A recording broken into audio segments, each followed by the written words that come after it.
Assalamualaikum warahmatullahi wabarakatuh. Perkenalkan, nama saya Teguh Yuwono.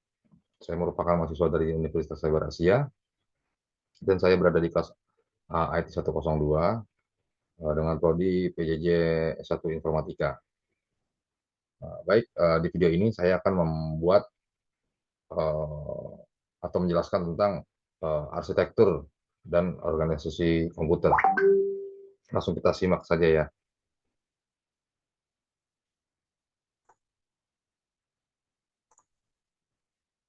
Baik, apa sih definisi komputer itu? Istilah dari komputer itu sendiri berasal dari bahasa Latin, yang artinya computare, yang mengandung arti menghitung, to compute atau recon. Kemudian arsitektur komputer sangat berkaitan dengan fungsi-fungsi operasi dari masing-masing komponen sistem komputer. Sedangkan organisasi komputer sangat berkaitan dengan unit-unit operasional dan interkoneksinya yang merealisasikan spesifikasi arsitektural. Baik, di sini evolusi dan kinerja komputer. Nah, sebelum di tahun 1940, kita lihat ada gambar satu itu ada abacus, kemudian di gambar dua ada kalkulator roda numerik, kemudian di gambar tiga ada komputer ENIAC. Yang ini komputer ENIAC ini adalah setelah tahun 1940 ya, dan kemudian di sini ada komputer EDSAC ya. Nah, kemudian komputer generasi kedua itu ada di tahun 1959 kurang lebih 1994 atau 1959. Nah, penemuan transistor sangat mempengaruhi perkembangan komputer nih. Nah, karena yang sebelumnya itu tidak menggunakan transistor. Nah, sedang ini dikembangkan ya, dikembangkan. Nah, dengan transistor. Nah, makanya penemuan transistor sangat mempengaruhi perkembangan komputer. Transistor menggantikan tabung vakum yang sebelumnya, karena komputer yang pertama kali itu menggunakan tabung vakum dan digantikan dengan transistor. Tabung vakum di televisi, radio, dan komputer. Akibatnya ukuran mesin-mesin elektrik berkurang drastis. Transistor mulai digunakan dalam komputer mulai pada tahun 1956. Kemudian penemuan lain yang berupa pengembangan memori inti magnetik membantu pengembangan komputer generasi kedua yang lebih kecil, lebih cepat, lebih dapat diandalkan, dan lebih hemat energi dibanding para pendahulunya. Seperti contoh pada gambar 8 ini adalah komputer DEC PDP-8. Nah, kemudian komputer generasi ketiga, yaitu di tahun 1964, kurang lebih awal 80-an.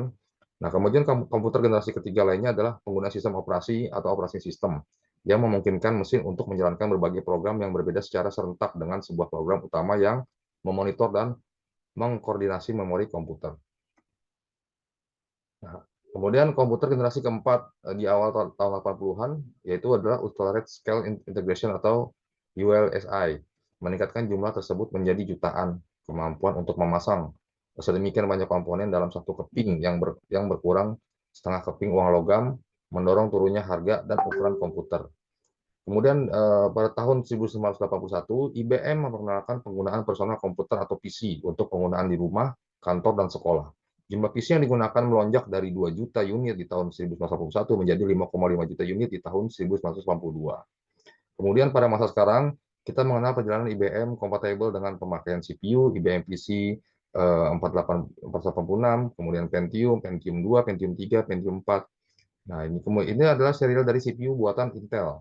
Nah, kemudian juga kita kenal dengan AMD K6, Athlon, dan lain sebagainya. Ini semua masuk dalam golongan komputer generasi keempat. Kemudian di komputer generasi kelima atau di masa depan, nah, dua kemajuan rekayasa yang terutama adalah kemampuan pemrosesan paralel yang akan menggantikan model non-Neumann.